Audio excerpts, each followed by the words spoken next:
Good morning, good morning, good morning. Buenos dias, mi gente. Yogi, yo. Welcome to Daily Discipline number 188.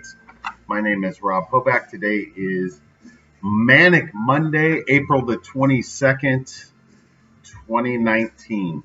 We are happy that you're here and honored and humbled if you came back and referred somebody. So thank you for your attendance, your engagement, the whole nine. Appreciate it, like for reals. So first things first, it is Monday. It's a work day. It's early, so let's get to work.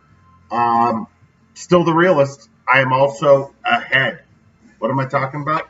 Well, 6:36 Central Time, and all three of my children have been up for about an hour now. As I was getting up, I noticed that Jack was up. Next thing you know, Sam's light came on. Now Sissy's up. Anyway, they're all ready, right? They're all up. We're all ready to go. We are ahead of the curve this morning. You want to say good morning? I'm going to say good morning to everybody. Good morning. There's Sissy. All right. Give me just a minute. I'm almost up. Did I get your towel? You okay? All right, I'll be right back. All right. Two things that I'd like to discuss this morning.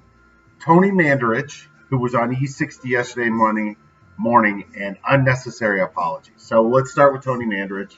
You guys know I love my E60, so yesterday they did a special on Tony Mandarich. For those of you like Aunt Barb who don't know who that is, Tony Mandarich was the number 2 overall draft pick in the NFL draft 30 years ago this week.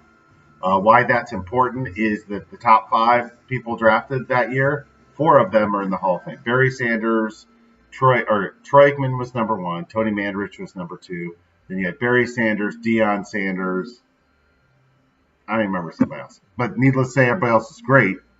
He kind of fizzled out.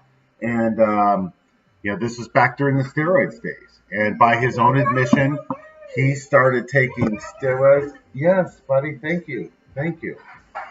He started taking steroids his senior year in high school and was huge, right? And then as soon as he was drafted, he made the decision, well, I don't need to do that anymore because I've got where I wanted to go. Like he wanted to play in the NFL. He wanted to get a contract. He was a fraction of the size that he was before. He lost his confidence. And according to the story, he became addicted to painkillers, was out of the league for about 4 years battling that addiction, along with some alcohol and some other things, and then got himself cleaned up and came back and played for a few years. I don't buy it. I just don't, right? Like I watched it as soon as he said this isn't an excuse, but I got addicted to painkiller. I'm like, no, that's your excuse.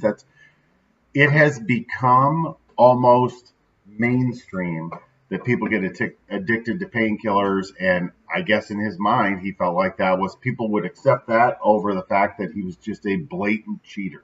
Now, you see this huge hulking man when he was on steroids, then he says, oh, I got off, that's why I shrank and didn't play very well. Well, what happened when he played with the Colts?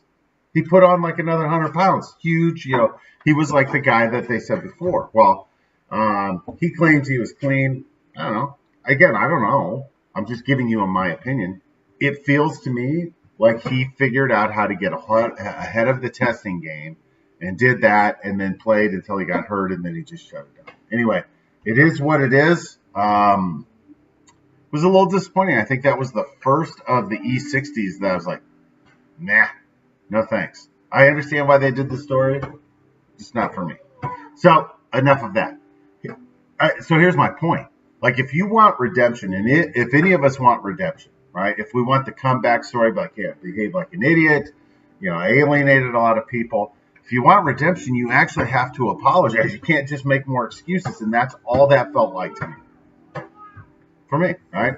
The other thing I want to talk about is that over the weekend, I had a couple people issue to me what I would consider unnecessary apologies to me, right? And as you can probably guess, the apologies are, well, I haven't watched every single Daily Discipline, blah, blah, blah. So I thought we'd made this clear, but let's make it clear one more time. Daily Discipline is my deal, right? It's how I keep my head out of the gutter. It's how I keep myself grounded. I know that it's making a difference in my life, and I'm sharing it with others and inviting you to attend and participate along. Like Aunt Barb, she tells me, she's like, yeah, I do the thing. Like when you talk about your thankies, I think about what I'm thankful for. And, but there's no need to ever apologize, right? Like the expectation isn't that you're going to be here every day. The expectation is that I'll be here every day.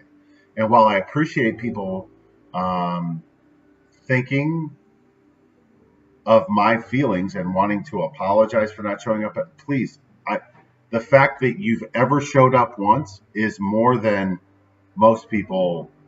Yeah, that would be a reasonable expectation. Check it out once. Because there's a lot of people checked out once and it's like, yeah, not for me. I get it, right?